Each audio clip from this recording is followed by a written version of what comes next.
So we are here in Newport with a member of the Senedd, John Griffiths. Hello, John. Bore da to you. You've just done your 150th park run. Yeah. How did you get involved in the park running? Well, I've always been keen on keeping fit. Well, I say always. I think there was probably a barren patch in my early 20s and late teens and so on. But for nearly all of my life, I've been very keen on keeping fit, very keen on sport. And, well, I suppose half a dozen years ago now, I tried the park run here in Newport, and I must say it's addictive. You know, it's every Saturday morning at 9 o'clock. You get a time on their website the same day, and you're very eager to go on the website and see how well you've done. Get competitive with yourself. It's competitive with yourself, yes, and I guess to some extent with others. Hi. So, you know, it is addictive, and I'd say I'm quite addicted to it. I look forward to a Saturday morning, look forward to getting my time. And it's socially, it's great. You know, you go for a coffee afterwards in the Riverfront Theatre here, and it's great to discuss running with other runners, you know, their training regimes, the runs they've got planned and so on. I really enjoy it.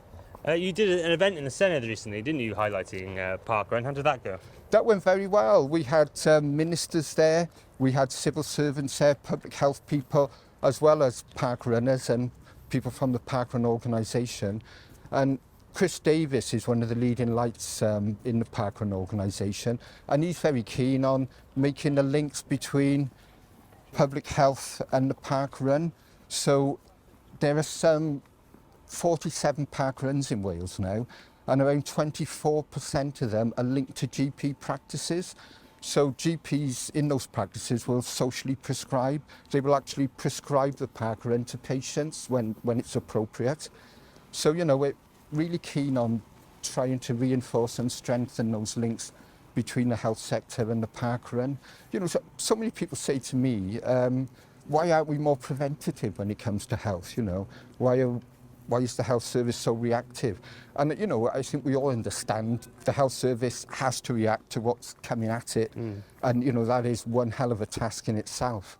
You know, the emergency services, accident and emergency, elective surgery, all of that is a huge undertaking and requires a huge effort.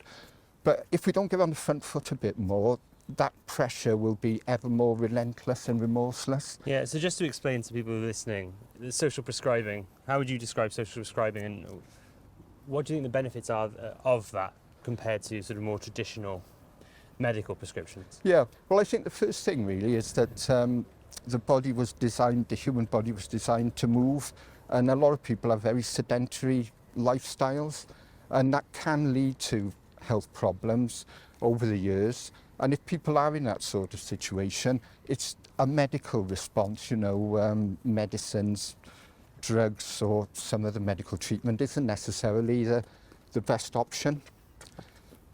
Getting fitter and, you know, doing other things like being a bit careful about diet, certainly not smoking, and, you know, being careful about drinking alcohol. I think all those healthy living messages are pretty well understood. But exercise is a big part of that. And if a GP thinks that his patient would really benefit from becoming a bit more active, prescribing the park run is a great way of getting them healthier, more active, fitter. And, you know, people are not going to necessarily be tearing along the route, you know, as soon as they start. You can walk. Although it's called a park run, you can walk it, and people are encouraged to walk it. And then if they want to do something like the Couch to 5K programme, they can jog a little, walk a little, and just build up to it. So, John, we're in Newport West at the moment, walking along the riverfront. We'll be in your constituency of Newport East in a minute. You've represented Newport in the Senedd since 1999. Yeah. How has Newport changed in that time? Oh, I think it's changed tremendously in very many ways. I think, you know, where we're walking now on the riverfront, it's absolutely transformed. We've got new buildings like the Riverfront Theatre, the university building here for University of South Wales, all the new housing and apartments on the other side of the river. So, you know, physically it's transformed. There's a new shopping centre just across the way. Physically it's transformed, but I think it's transformed in many other ways as well. And one of those that's quite interesting for me in the Senedd is I think Newport is a lot more recognisably Welsh now. in its culture, in its outlook. The City Council has recently launched quite an ambitious plan to strengthen Welsh language and Welsh culture in Newport. Of course, we've got a lot more Welsh medium education now, at primary and secondary level. And in English medium schools, there's a lot more Welsh language and Welsh history, Welsh culture. That would be strengthened by the new curriculum, of course. When I went to school in Newport quite a number of years ago now, I can't remember us being told anything very much at all about Welsh history, Welsh culture, or the Welsh language. We might have learned the Welsh national anthem and, that would have been about it, really. Yeah. Well, Newport has such a prominent role in sort of Welsh history and Welsh political history. As a trustee of our Chartist heritage, I would be remiss not to mention Chartism.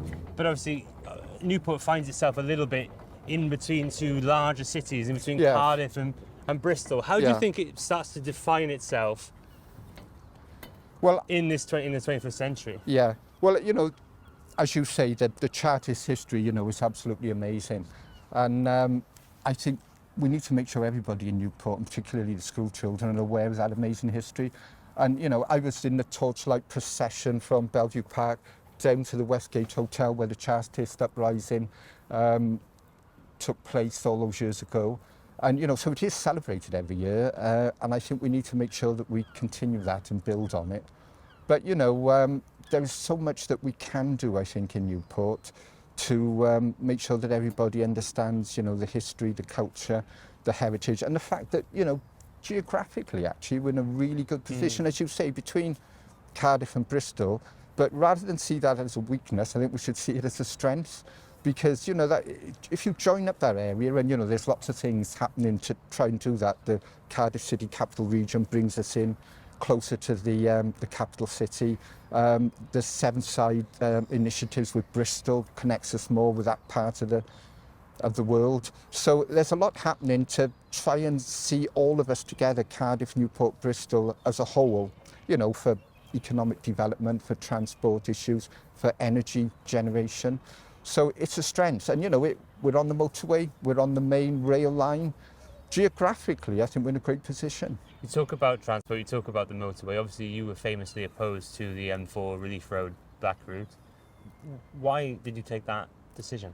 Well, because environmentally, I think it had become increasingly clear that the so-called predict and provide model of predicting future traffic demand and then building roads to accommodate it was just untenable, because basically we would have just concreted over everything, because new roads induce fresh demand and new demand. So, if you keep building new roads, you'll just have more and more traffic on those roads.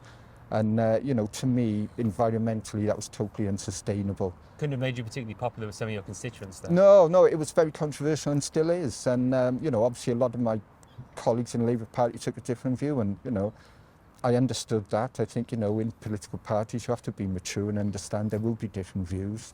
And, people are entitled to their opinions. But I think it was the right decision, and I'm pleased that the Welsh Government, took that view. But now we've got to make sure that those Gwent levels really are properly protected and enhanced, for the future. Because, there's a lot we can do to improve the environment on the Gwent levels. And, of course, the other big challenge is to forge ahead with the Burns Commission, because, having set that up to say, OK, the M4 Relief Road isn't going to happen, so what's the alternative?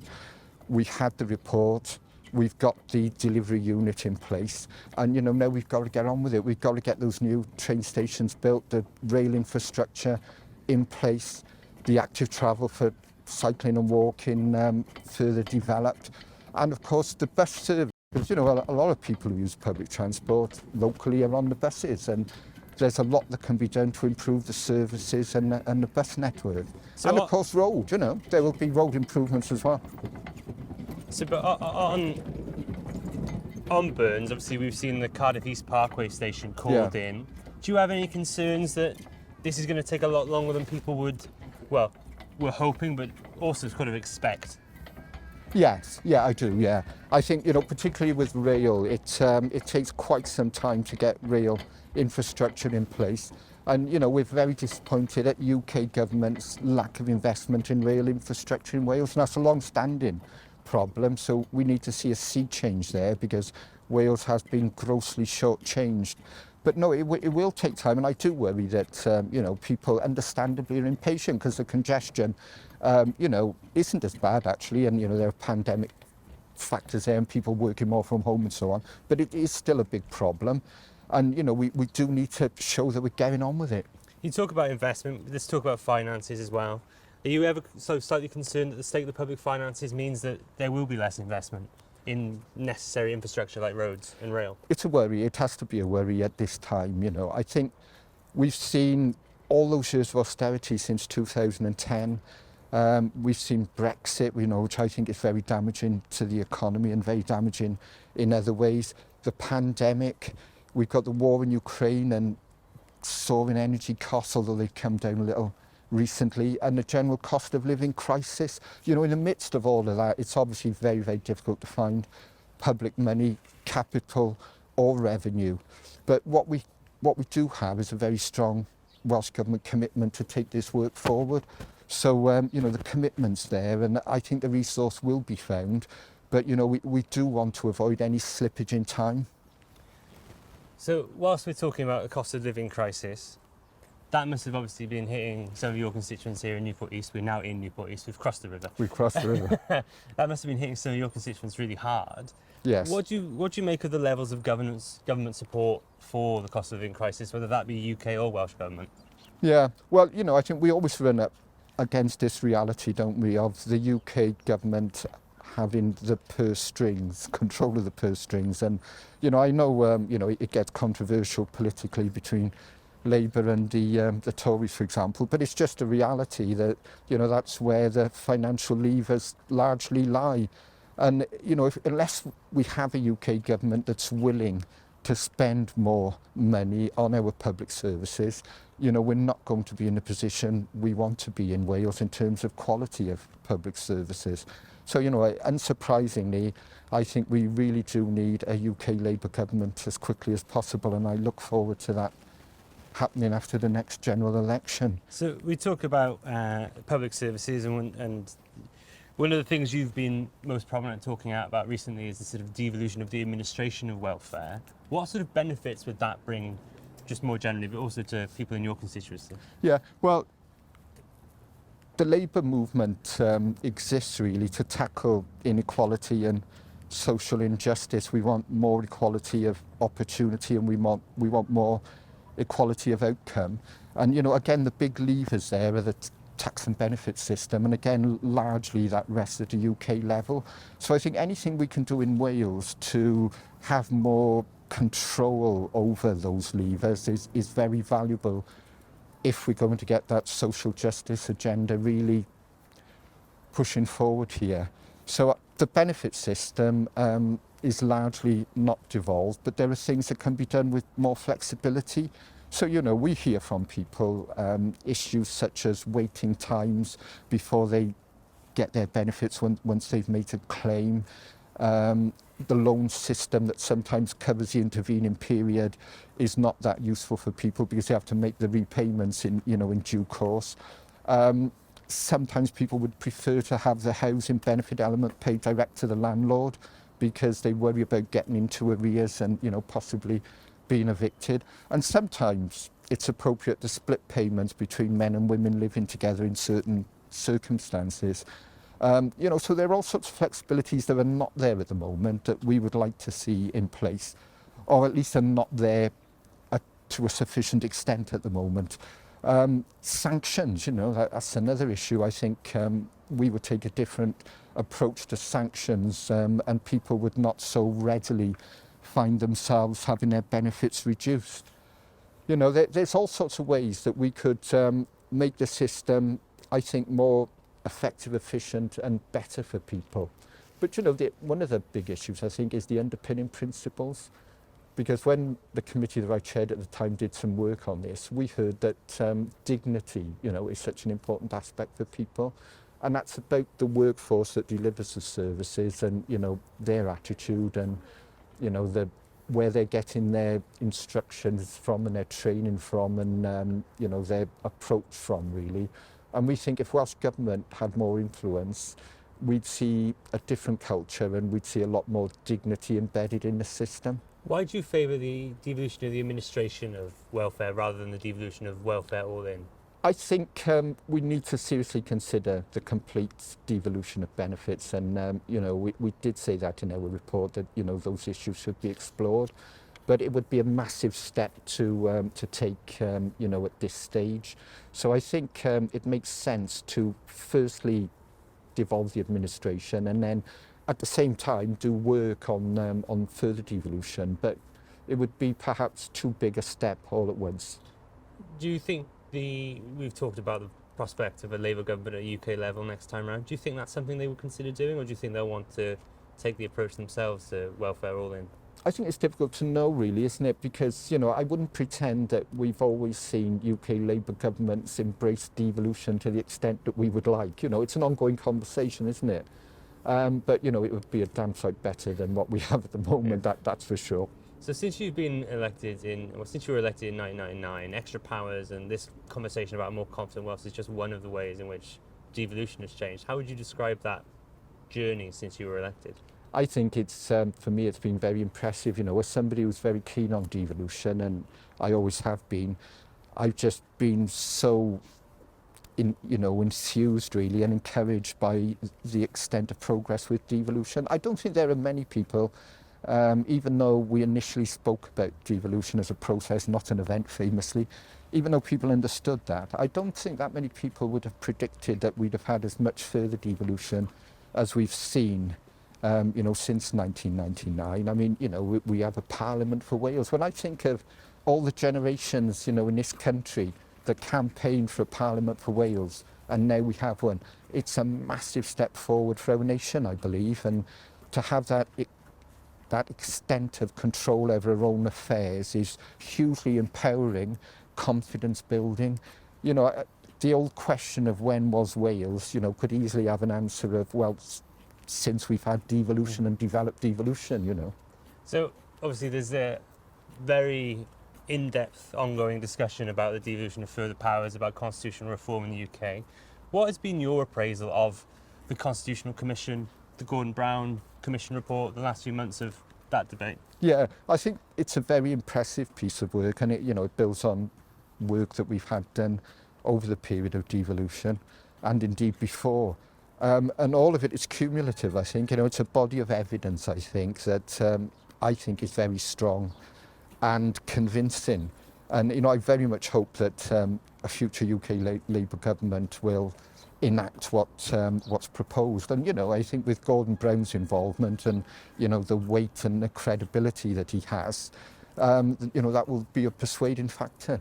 Well, John, thank you. We've had a foot in both of Newport's constituencies today, but we're going to go and stop this bit of the interview and go and have a coffee in that cafe over there. That would be absolutely great. Fab.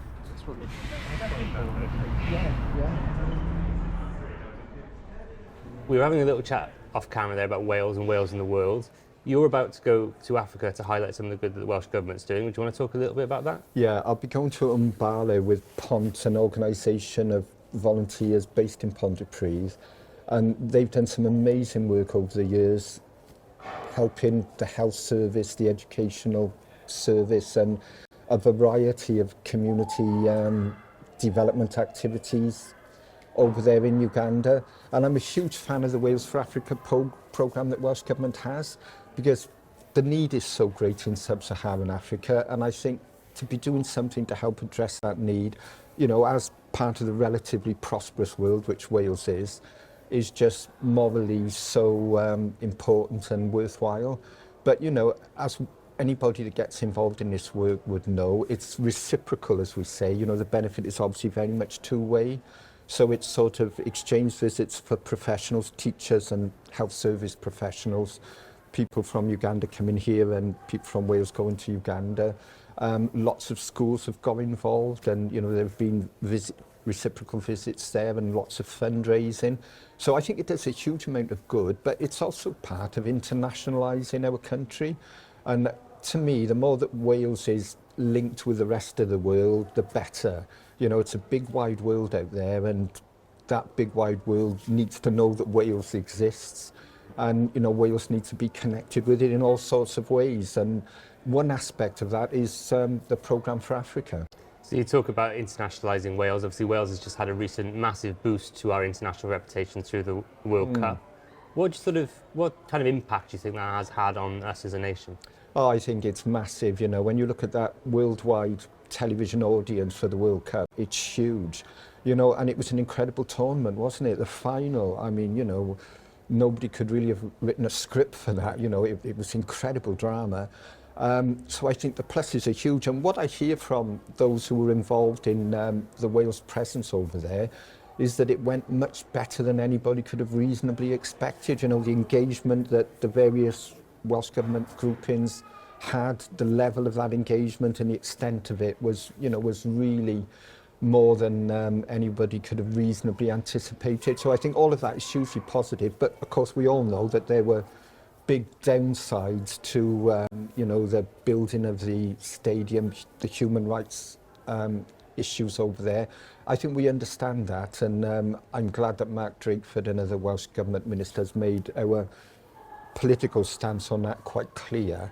But nonetheless, you know, it was a huge tournament that it was great to have Wales there after all those years, of course, of waiting. And like many other Wales football fans, I've been loyally attending games over the decades, waiting, you know, for Wales to get to the major finals. And we've had, you know, all of a sudden, like the London buses, a few coming along all at once. So we've got a more confident footballing nation, but do you think we're a more confident and comfortable with ourselves political nation too? Oh, I don't think there's any doubt about that. I think we definitely are. I think devolution has been really good for strengthening that sense of Welshness in our country. You know, people understanding that we are capable of taking more control over our own affairs, of governing ourselves to a greater extent. I think that's hugely building of confidence. And you know, the pandemic was a key period, wasn't it? I think a lot of people, you know, a lot of people in Newport, as with some other border areas in Wales, tend to get their news, their current affairs, their media input from media based outside of our country, and sometimes they're not as keyed into what's going on here as, you know, they ought to be really. But during the pandemic, people needed to know what was happening here in Wales in terms of the restrictions, what you could do, what you couldn't do, the vaccination programme and everything that went around it. So they were tuning in more to the Welsh media, and I think a lot of them have stuck with that. You know, they are more aware now of what Welsh Government is doing, what's happening here in our country, and more aware of devolution. And you know, they saw Mark Drakeford and Vaughan Gesson and others making those important announcements, holding the press conferences, and they understood that, you know, this was serious stuff, and it was a Welsh Government protecting the people of Wales and the health of people in Wales. So I think, you know, that was a bit of a game changer, I think, in terms of the connection and the interaction between the people of our country and our Welsh Government and Welsh Parliament. Talk a little bit there about self-governance. What have you made of the independence debate, the growing independence debate in Wales over the last few years? I think it's healthy. I really do. I think, you know, it's part of being a grown-up nation that, you know, people want to have that debate. They want to explore the issues. They want to think about them. And in a serious way, you know, not in a tokenistic way, but really getting to grips with what it would mean, what it might mean, how Wales is changing under devolution. And young people particularly, I think, you know, are really engaged with that. I've been struck, you know, I go to Newport County games regularly, and to hear the crowd singing Yma o Hyd, and, you know, lots of young people actually coming up to me and raising issues and asking me what I think about, you know, Yes for Wales and the debates and the issues has been really striking. I think it's healthy to have that debate and that discussion. Why would, you know, anybody fear, you know, exploring issues and having discussions? So I'm going to go back a little bit into the sort of Senedd politics. Mark Drakeford has said he's going to stand down before the end of 2024. You've had the privilege of working under Alan Michael, Roger Morgan, Carwyn Jones and Mark. How would you compare them all? Well, inevitably they all had their own styles and their own strengths and weaknesses, as we all do as human beings. But I must say, I think, all of them, have played a significant part in devolution and taking devolution forward. We now have a Parliament for Wales. It's a huge thing for our country and something that so many generations campaigned so hard for so long.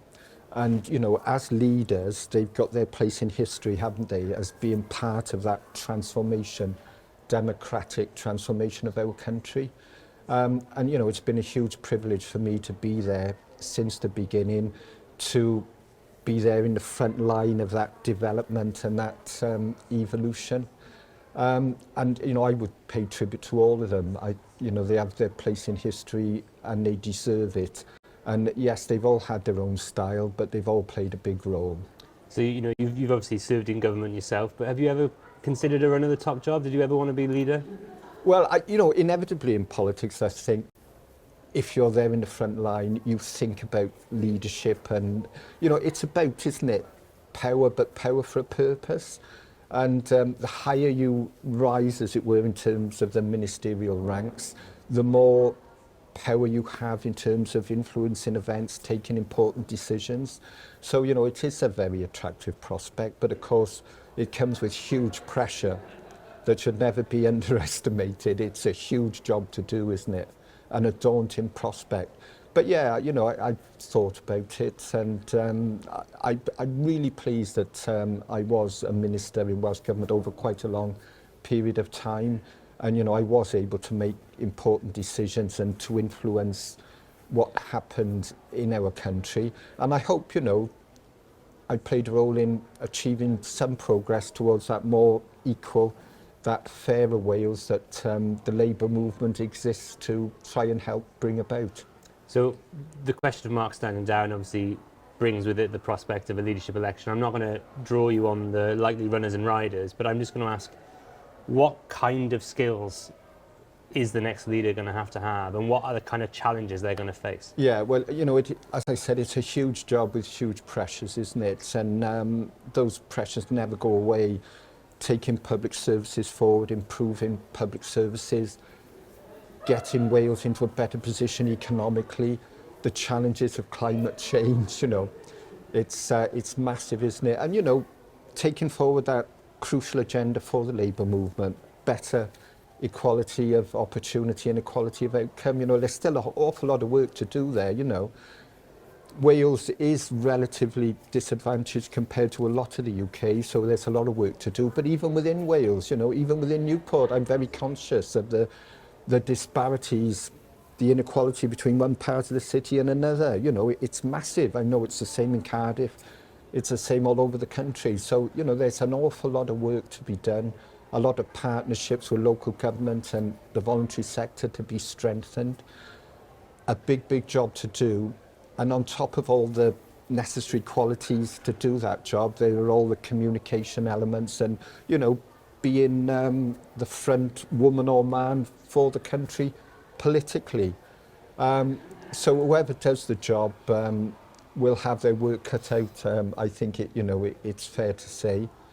But for me, in Labour terms, I think we've been quite successful politically since we've had devolution. By being markedly pro-devolution and wanting to develop devolution. You can't stand still, you have to drive it forward. We still need to do that. There's still a lot of further devolution that needs to take place.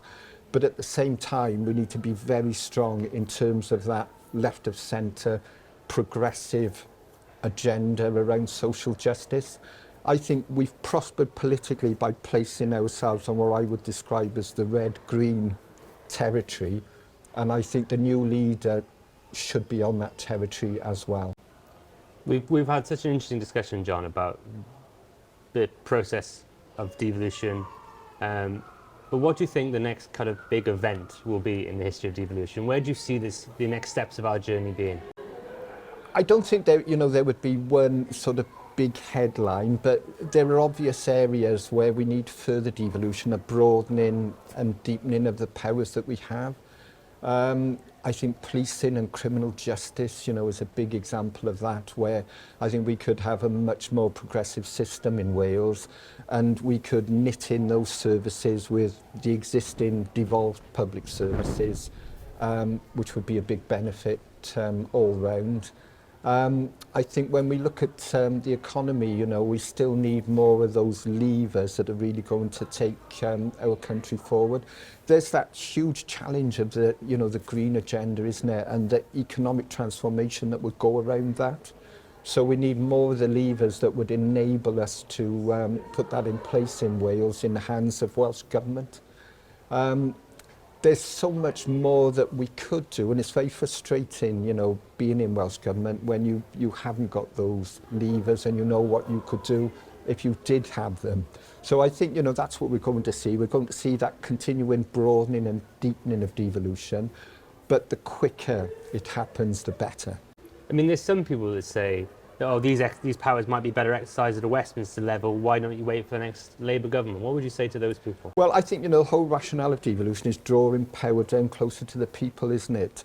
And as I said, I think Wales has shown since we've had devolution that we are capable of governing ourselves and of having that responsibility for our own affairs. And, that's enriching and building of confidence in so many ways, which I think is thoroughly good for everybody in Wales. So the case, I think, is clear that I think when we were in the European Union, there was that talk about subsidiarity, wasn't there? That you pull power down to the lowest level where it can be effectively exercised. And to me, that has to be the right approach. And of course, it's not only about Welsh Government, it's very much about local government in Wales as well, and making sure that they're properly empowered. It doesn't stop at the Welsh Parliament, it continues into our communities. John, it's been a pleasure. Thank you very much for coming on. Thank you very much. Diolch yn fawr. Thank you for listening to Hiraeth. If you like what you heard, please don't forget to subscribe, rate and review.